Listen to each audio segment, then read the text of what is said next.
Prévenir les pollutions aquatiques. Le pourquoi.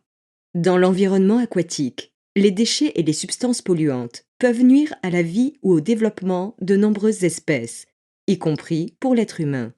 Lorsque vous pratiquez votre activité nautique sur les fleuves, lacs et canaux, il est important d'adopter des bons comportements en navigation et pour l'entretien du bateau. Il est aussi important de connaître les sources de pollution et leur biodégradabilité. Durée de biodégradabilité des principaux polluants. Les principaux polluants ont des durées de biodégradabilité très variables.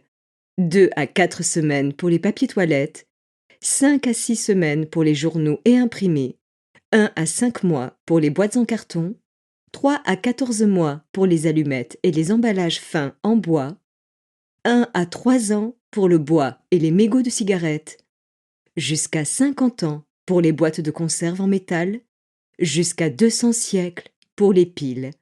Enfin, les sacs plastiques et les bouteilles de verre se dégradent en 400 siècles ou plus.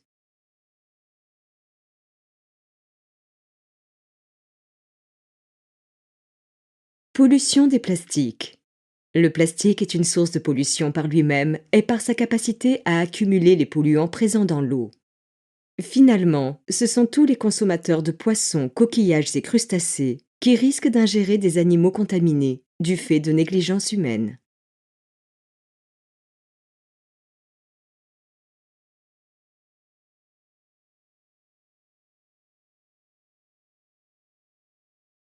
Pollution des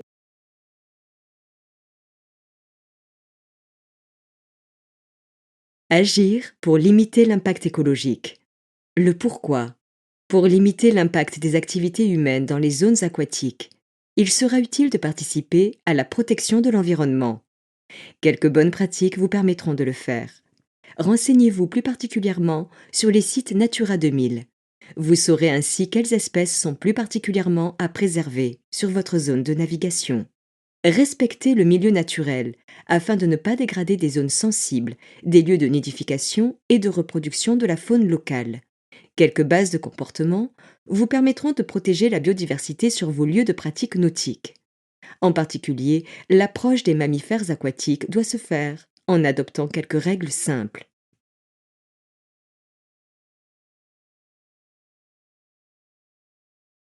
Bonne pratique.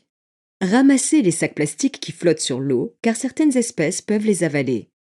Signalez par un message de sécurité aux pompiers les nappes de produits polluants que vous repérez sur l'eau. Évacuez vos ordures et vos eaux usées uniquement dans les emplacements prévus pour cela par les gestionnaires des ports. Respectez les tailles minimales et les quantités autorisées de poissons, crustacés et coquillages. En pêchant des poissons en dessous de la taille autorisée et en quantité excessive, on empêche le renouvellement des espèces et on réduit les ressources. Prélevez uniquement les produits de la pêche que vous consommerez et rejetez les prises excédentaires à l'eau.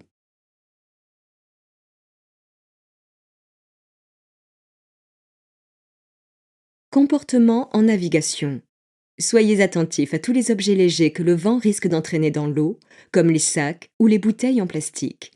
Utilisez des sacs lourds ou des paniers pour transporter vos affaires. Utilisez un cendrier pour ne pas jeter de mégots par-dessus bord.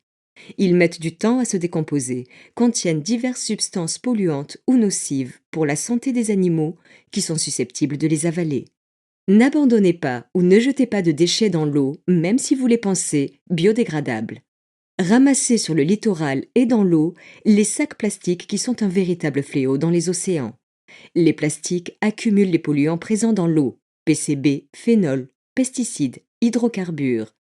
Entiers ou fragmentés, ils sont ingérés par des animaux marins, poissons, oiseaux, etc., qui les confondent avec leur alimentation.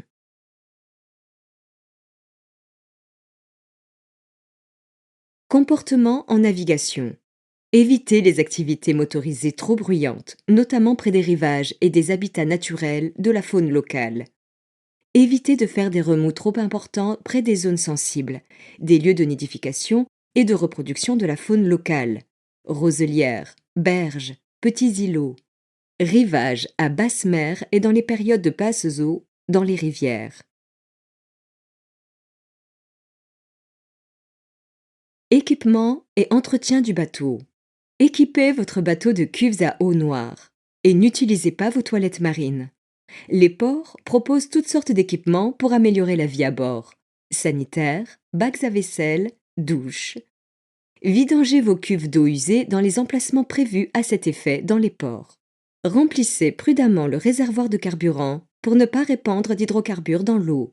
Si vous en renversez sur le pont, n'utilisez jamais de détergent nocif à la vie aquatique.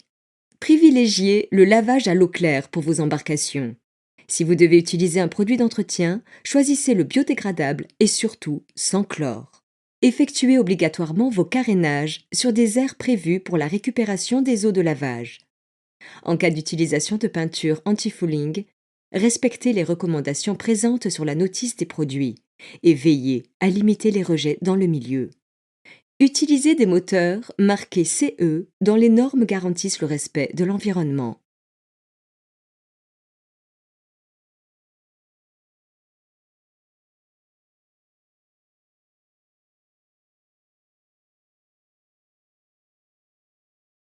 Les zones Natura 2000. Les sites Natura 2000. Avec pour double objectif de préserver la diversité biologique et de valoriser les territoires, l'Europe s'est lancée depuis 1992 dans la réalisation d'un ambitieux réseau de sites écologiques, appelé Natura 2000. Le maillage de sites s'étend sur toute l'Europe, de façon à rendre cohérente cette initiative de préservation des espèces et des habitats naturels. Fort de 25 000 sites, le réseau Natura 2000 participe activement à la préservation des habitats naturels et à la protection des espèces animales rares ou fragiles. Avec plus de 1700 sites, le réseau national de Natura 2000 couvre 12,4% de la superficie de la France.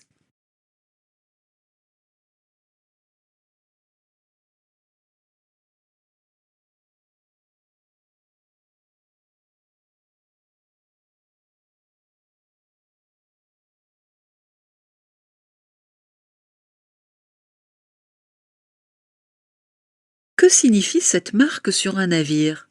Remorquage en cours? Réponse A. Transport de matières dangereuses? Réponse B. Passer à 50 mètres? Réponse. Sur un bateau en zone fluviale, les eaux noires peuvent être stockées dans un réservoir spécial? Réponse A. Être rejetées si on est en zone à marée? Réponse B. Être rejetées en petite quantité? Réponse C.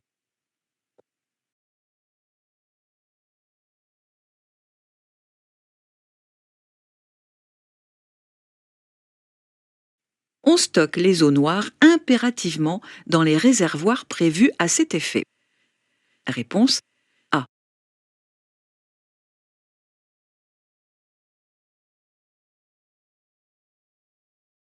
Que sont les sites Natura 2000?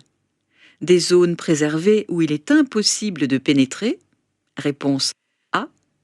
Un réseau d'implantation des parcs naturels? Réponse B. Des sites où sont identifiées des espèces animales ou végétales fragiles ou rares? Réponse C.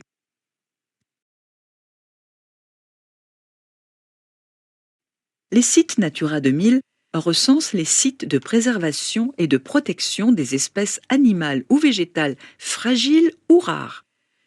Réponse C. Quelle est la meilleure méthode pour transvaser du carburant? Utiliser un entonnoir ou une pompe à dépression? Réponse A. Utiliser des chiffons pour absorber ce qui coule à côté? Réponse B.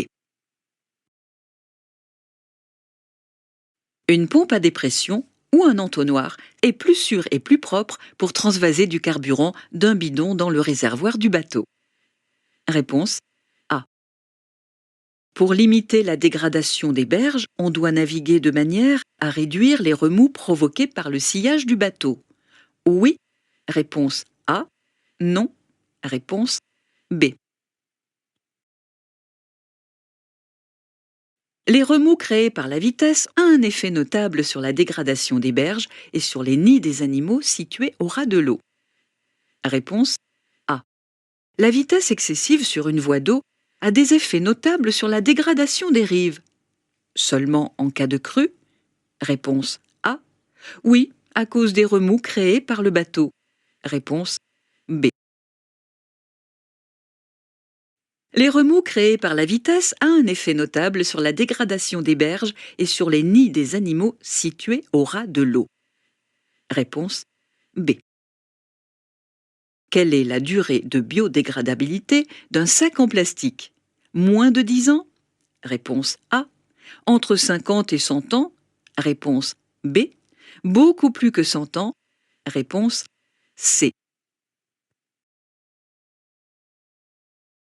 La biodégradabilité d'un sac plastique se mesure en siècles. Réponse C. Entretenir son bateau régulièrement permet de limiter les rejets polluants. Oui? Réponse A. Non. Réponse B.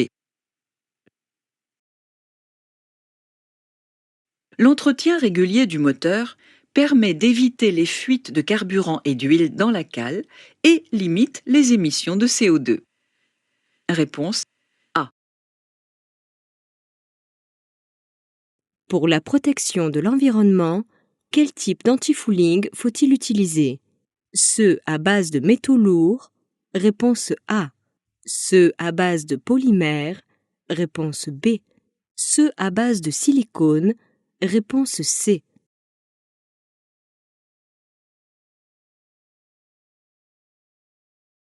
Les antifoulings les moins polluants sont ceux à base de polymère ou à base de silicone. Réponse B et C.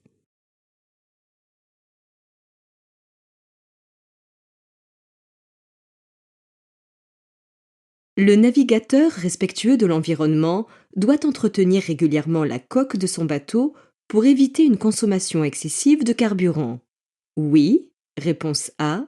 Non, réponse B.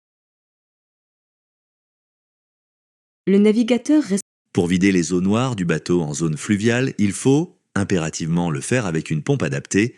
Réponse A. Dans certaines zones identifiées de la voie d'eau. Réponse B.